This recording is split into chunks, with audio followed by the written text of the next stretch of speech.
પચવામાં હળવો, બનાવવામાં સહેલો અને એકદમ હેલ્ધી, ગ્લુટન ફ્રી, ઝટપટ બની જાય તેવો નાસ્તો.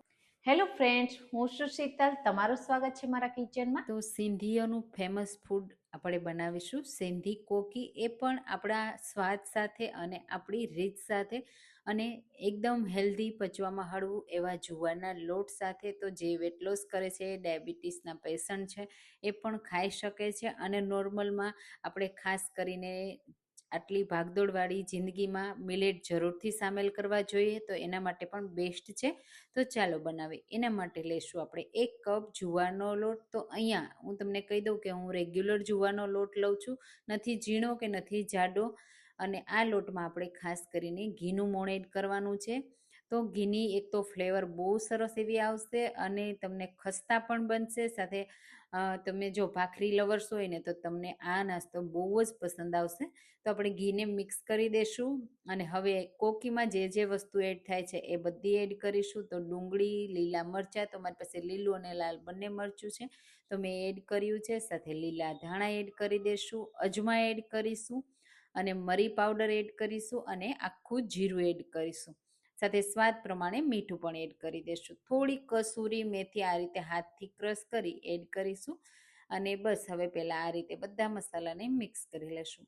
એકદમ સિમ્પલ છે. સવારના નાસ્તામાં બનાવો કે સાંજ માટે બનાવો, એકદમ બેસ્ટ છે. શાક સાથે પણ ખાઈ શકાય, ચા સાથે પણ ખાઈ શકાય. જો તમને ચા ભાખરી પસંદ હોય ને તો આ નાસ્તો બહુ જ પસંદ આવશે. તો તમે ક્યારે આવો જુવારનો હેલ્ધી નાસ્તો બનાવ્યો છે કે નહીં, મને કમેન્ટમાં જરૂરથી કહેજો. અને હા, તમે મારી રેસીપી કઈ સિટીમાંથી જુઓ છો અને મને ખૂબ જ ગમશે ત્યારે કહેશો ને ત્યારે.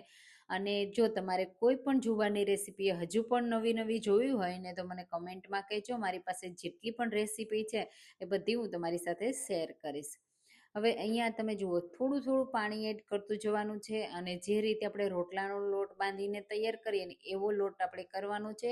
થોડો લોટને થીક જ રાખવાનો છે એટલે આપણે વણીએ ને ત્યારે છૂટું ન પડી જાય, વિખાય નહીં. અહીંયા આપણે સાદું નોર્મલ પાણી જ લીધું છે, ગરમ પાણી નથી લીધું.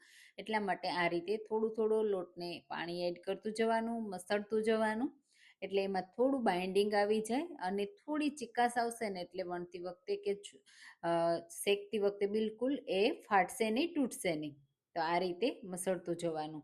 તમે જુઓ, હું જે રીતે મસળું છું ને એ રીતે, અને આ રીતનો લોટ કઠણ રાખવાનો છે, એ ખાસ ધ્યાન રાખજો, નહીંતર વણતી વખતે નીચે ચોંટી જશે. કારણ કે આમાં આપણે કોરા લોટનો યુઝ નથી કરવાનો હોતો. હવે અહીંયા તમે જુઓ, બિલકુલ તૂટી જાય છે અને આ રીતે તમે જુઓ કઠણ લોટ મેં તૈયાર કર્યો છે. તો અડધા કપ જેટલા પાણીની જરૂર પડી. હવે લોટને આપણે 1 થી 2 મિનિટ માટે આ રીતે મસળી લેશું. જે રીતે રોટલા કરીએ અને આપણે કેવો લુવાને મસળીએ, બસ એ જ રીતે એ જ પ્રોસેસથી અહીંયા કરવાનું છે. જો તમને રોટલા હાથથી ભાવતા હોય ને તો એકદમ બેસ્ટ છે. અને હા, જુવારના રોટલાની રેસીપી જોવી હોય ને તો મારી ચેનલ પર મેં પોસ્ટ કરી છે, તમે એકવાર જરૂરથી ચેક કરજો. ખૂબ જ સરસ રીતે તમે ઘરે જુવારના રોટલા આસાનીથી હાથથી બનાવીને ટ્રાય કરી શકશો. હવે અહીંયા મોટી સાઈઝનું લુવું બનાવવાનું છે. સાઈડથી આ રીતે ક્રેક આવે ને તો થોડું સ્મૂથ કરી દેવાનું અને હવે વણવા માટે આપણે લઈ લેશું. તો ભાખરી હોય ને એવી આપણે આ કોકીને વણવાની છે. હું અહીંયા બટર પેપર રાખું છું, તમે ડાયરેક્ટ પણ વણી શકો છો. પણ જ્યારે વણો ને ત્યારે ખાસ ધ્યાન રાખજો, લોટ કઠણ હોય ને તો જ તમે ડાયરેક્ટ વણજો, નહીં તો નીચે ચોંટી જશે અને ઉખડવા ટાઈમે તૂટી જશે. અને અહીંયા આપણે આ રીતે બટર પેપરને ફેરવતા જશું અને સરસ એવું વણી તૈયાર કરીશું. તો આ જે કોકી છે ને એકદમ પતલી નથી હોતી રોટલી જેટલી, અને ભાખરીથી થોડી ઓછી પતલી હોય છે. તો ભાખરી જેટલી પણ જાડી નથી હોતી અને રોટલી જેટલી પણ પતલી નથી હોતી. એ રીતે આપણે વણવાની છે. આ રીતે બધી સાઈડથી ફેરવતા ફેરવતા એક સરખી વણી લેવાની. અને બહુ સાઈડથી ફાટે ને તો આ રીતે તમે જુઓ, હું જેમ સરખું કરતી જાઉં છું ને બસ એ જ રીતે કરતું જવાનું છે.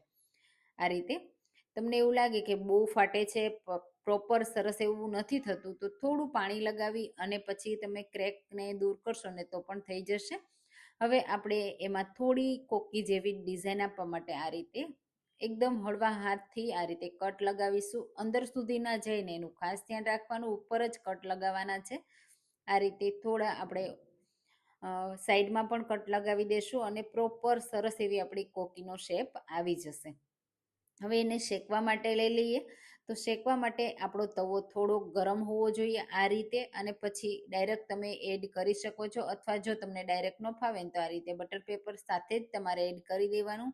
એક સાઈડ થોડી વાર માટે થવા દેવાનું, પછી આપણે એમાં ઘી લગાવવાનું. ઘી જરૂરથી લગાવજો, બહુ જ સરસ એવો સ્વાદ આવશે. અને ઘી વગર જો તમે ઘી ન ખાતા હોય, અવોઇડ કરતા હોય, તો તમે તેલમાં પણ શેકી શકો છો. એક સાઈડ ઘી થોડું હલકું લગાવી દીધા પછી બીજી સાઈડ આપણે પલટાવી દેશું, અને બીજી સાઈડ પણ થોડું ઘી લગાવી દેશું. અને હા, જો તમારે આ નાસ્તાને ટ્રાવેલમાં લઈ જઈ શકો, અને અથવા તો તમારે જો ટ્રાવેલમાં લઈ જવો હોય, 3 થી 4 દિવસ ખાવો હોય ને, તો તમારે ડુંગળી નહીં નાખવાની, બાકી બધી વસ્તુ નાખવાની. ડુંગળી લાંબો સમય સુધી સારી ના રહે એટલા માટે, અને 3 થી 4 દિવસ તમે એનો આનંદ માણી શકો છો. તો હવે આપણે આ રીતે ફેરવતા ફેરવતા સરસ એવું ક્રિસ્પી થઈ જાય ને ત્યાં સુધી શેકી લેવાનું છે. જો તમને ક્રિસ્પી પસંદ હોય તો ક્રિસ્પી થાય ને ત્યાં સુધી શેકવાનું, અને સોફ્ટ પસંદ હોય તો એ રીતે. અને આ રીતે બધું જ રસ રીતે શેકાઈ જાય અને બિલકુલ કાચું ના રહે ને એ રીતે શેકી તૈયાર કરી લેવાનું. હવે આ સિંધી કોકીને તમે ચા સાથે, ચટણી સાથે, શાક સાથે અને પરોઠાની જેમ સર્વ કરી શકો છો. હું અહીંયા દહીં અને ગ્રીન ચટણી સાથે સર્વ કરું છું. બહુ જ ટેસ્ટી એવો આ નાસ્તો બનીને તૈયાર થઈ જાય છે. ઝડપથી કંઈક બનાવવું હોય, હેલ્ધી બનાવવું હોય ને, તો આ બેસ્ટ નાસ્તો છે. સવાર માટે બનાવી શકો છો, બાળકોના લંચ બોક્સમાં પણ આપી શકો છો, સાંજ માટે પણ તમે બનાવી તૈયાર કરી શકો છો. તો તમને આ રેસીપી કેવી લાગી કમેન્ટમાં ચોક્કસથી કહેજો. રેસીપી ગમી હોય તો લાઈક કરજો, શેર કરજો અને ચેનલને સબસ્ક્રાઈબ